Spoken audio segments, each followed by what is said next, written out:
Hey everybody, Bob Wanamaker, another episode for TheThinkingStrongman.com. Last time I talked a little bit about what is an injury and talked about breaking an injury down into its various components. There's the emotional, the mental, the actual physical damage that's sustained. Mentioned that this would be a framework for moving forward. I want to continue focusing on that framework a little bit and give you a couple ideas that might be really good. I think they are, and the few people I've had the pleasure of talking with also think that this approach has a lot of promise, not only for athletes, but for anybody undergoing a longer term rehabilitation from an injury. So you should know that I'm big on autoregulation. I have a couple articles out on that. They've been in Power Magazine as well as elsewhere on the web. I'll get them up on my website, but you can find them on reactivetrainingsystems.com. Typically in lifting, we talk about autoregulation in a couple ways. We talk about the number of reps left in the tank as a key indicator for the intensity of a set. So we'll talk about you should do 5 reps, and you should do it with an intensity that leaves you with 1 or 2 reps left in the tank. And this is our gauge for knowing when we have enough weight on the bar and when we've accomplished our work for the day. Well, with an injury, it's a little different. So what I'm going to propose is that our governor, our indicator, becomes pain. Again, pain is incredibly important, and we don't want to just ignore it. So this is a great way to work with it. We've been gifted with it. Questionable term, gifted, but we have it. So let's work with it.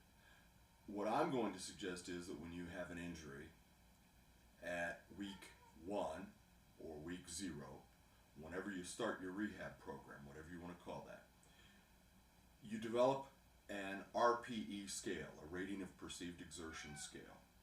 And it goes something like this. An RPE of 7 means that's the way the injury feels at rest or in normal day-to-day stuff.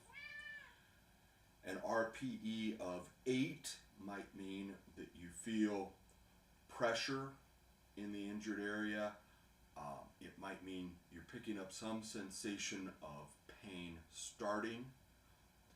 An RPE of 9 might mean that you're getting some shooting pain in the injured area.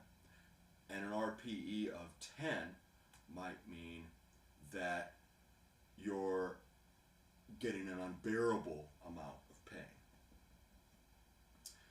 So you develop your own scale. You just write it down and think through what makes sense for you and for this particular injury.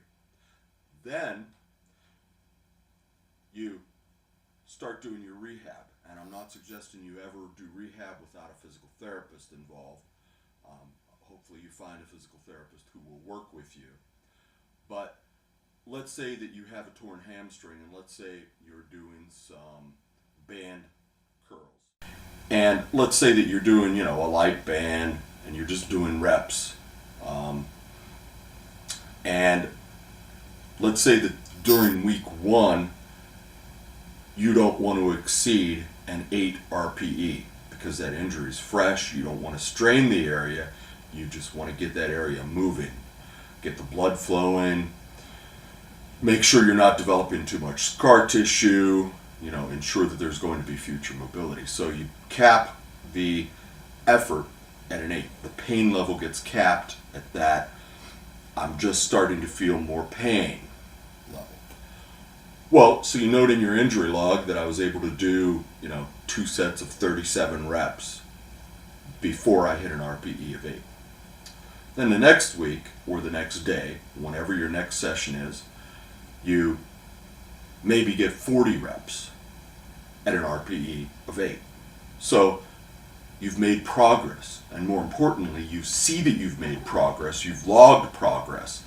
So that has a huge psychological impact for us goal-oriented folk. This gives you a nice, easy way to quantify the pain. It gives you a nice, easy way to auto-regulate, to self-regulate the amount of pain that makes sense for the injury. It gives you a way to track that progress. That's it for today. I'm going to have more ideas like this revolving around rehab and an injury. And then we're going to talk about some injury prevention tactics. We're going to talk about some of my favorite tools that I use on a day-to-day basis to work on problem areas. And we have a couple great interviews coming up with different people involved in the industry. So, thanks for watching, and remember, evolution matters. Train like an animal, think like a human.